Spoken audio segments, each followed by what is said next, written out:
The point is, I owe an apology to some people, and it's actually pretty serious.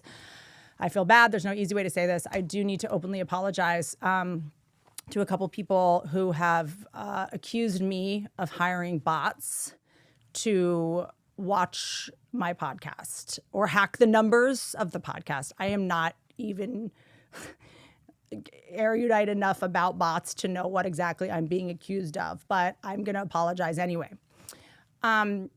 Also, look, if anything they are accusing me of, to be clear, was true, inflating numbers artificially on YouTube are fraud. It's called fraud. YouTube would have taken my channel by now, but we're going to keep logic out of this. Okay. You're not insulting me. You're kind of insulting YouTube. You're just calling YouTube criminals. But it's weird when someone insults you, they accidentally reveal how powerful they think you are. Like if I was using bots to have fake numbers on my podcast or whatever, what they're saying is you're committing a crime on YouTube. And it's like, well, YouTube would call you. No, she has YouTube in the palm of her hand. YouTube doesn't. YouTube, when she says, I'm committing a crime, well, if you don't keep my crimes up, you'll see. And they're like, okay.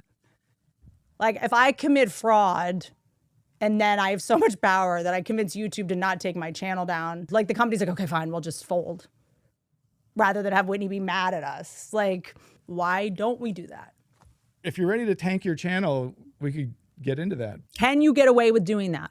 Well, no, because YouTube is tracking the traffic on your channel like a hawk, and the methods that you're using to advertise your channel are methods that were presented to us, and we were guided through the process. Oh, nice. We can tell you what we do from YouTube. Which is I work my hiney off to try to make these episodes since January, like not squeaky clean. I say a lot of wild stuff, but there's certain things you just can't say and then be suggested.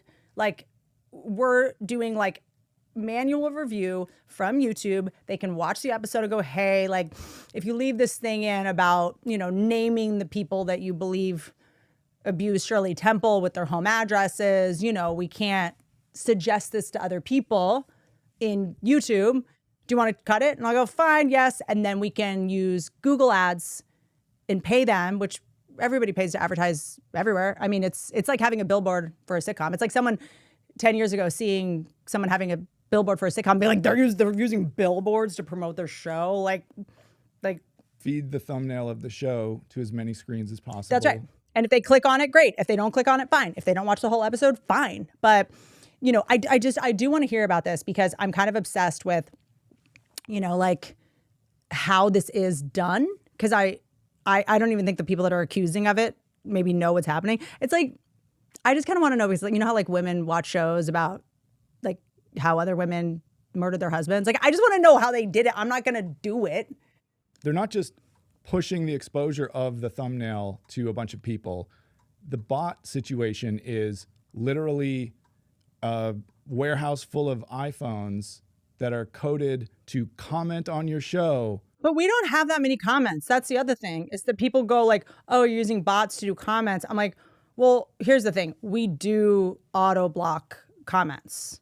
I auto block comments. So if your comment got blocked, sorry, you're going to have to flirt with me another way. I'll admit anything I do. Like I will admit truly anything that I do. And we auto block comments because it's like, you guys, normal people don't want to read this like wild hate in someone's YouTube. I mean, you guys do, the like trolls probably do. They get often. I have to auto block words.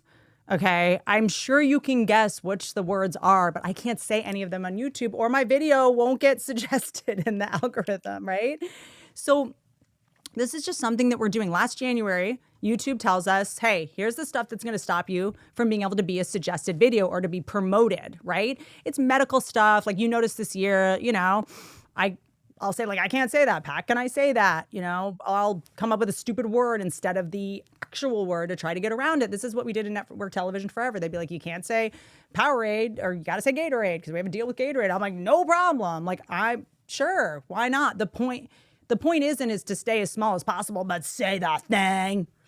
I'm saying Powerade. No one tells me what to do, even though you're my boss. Like, so I kind of just treat YouTube like my boss or like the network, because that's what it is. So now we get suggested to more people, and, maybe it's doing better also because the very thing that I'm doing to try to get suggested more might actually just make the show better. I'm not like going on rants about things about which I know very little, We work hard on it. We have to turn the episode in early and then sometimes cut stuff.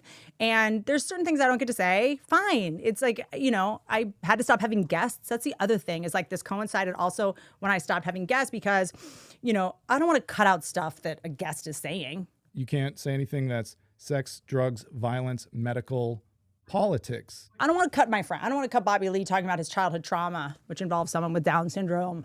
Like, I can't, that's going to come up.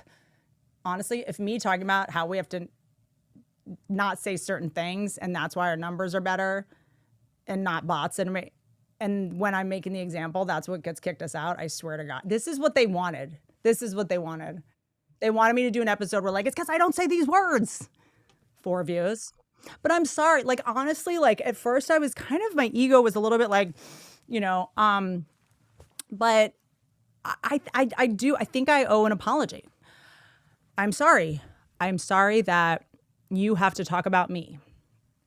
Because when you talk about yourself, nobody listens. Like, I can't have nothing but compassion for the person who this is like their thing. These men aren't young. These are grown men, like adult men. Like, we might be going to war, you guys. And let's all just pray that these people will not be drafted.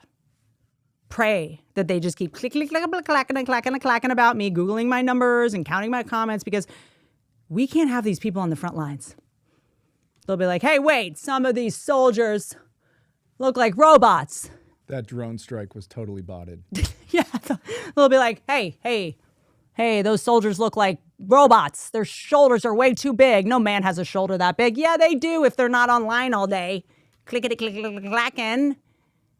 If someone with a podcast sees my comments and is like, there's not 50,000 comments and people comment, it's like, well, maybe you get a lot of comments because the people who listen to your podcast want to fight in the comment section all day. Maybe the people that listen to my podcast have a purpose in life. Maybe they like are sober. Maybe the people who listen to my podcast do other things or like have families, or maybe they send me DMs instead of a public insult.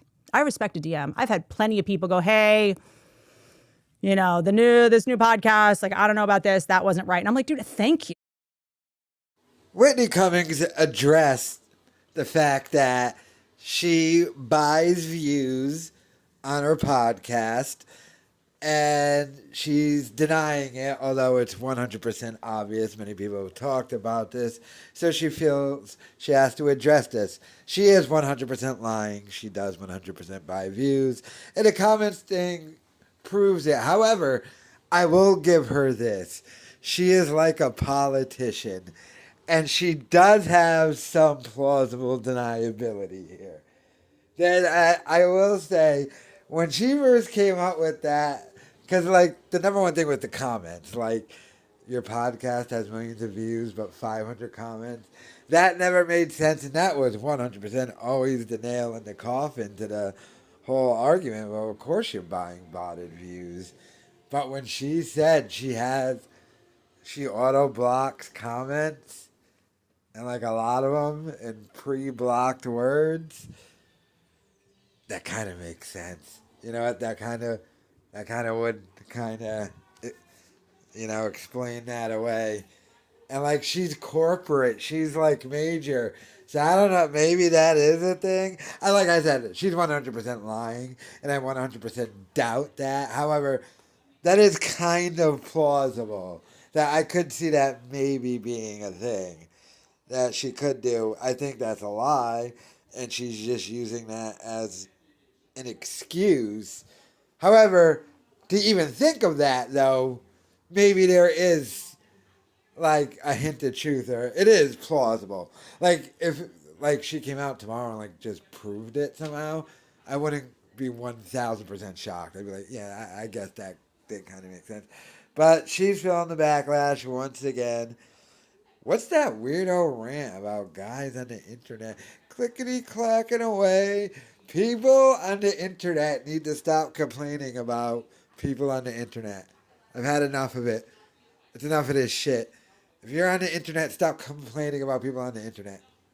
You don't get to anymore. You don't get to complain about people being on the internet complaining. It's annoying. It's dumb. Get over it. I don't care if they're men. I don't care if they're white. That seems to be the argument. Who cares? But let me know your thoughts in the comments.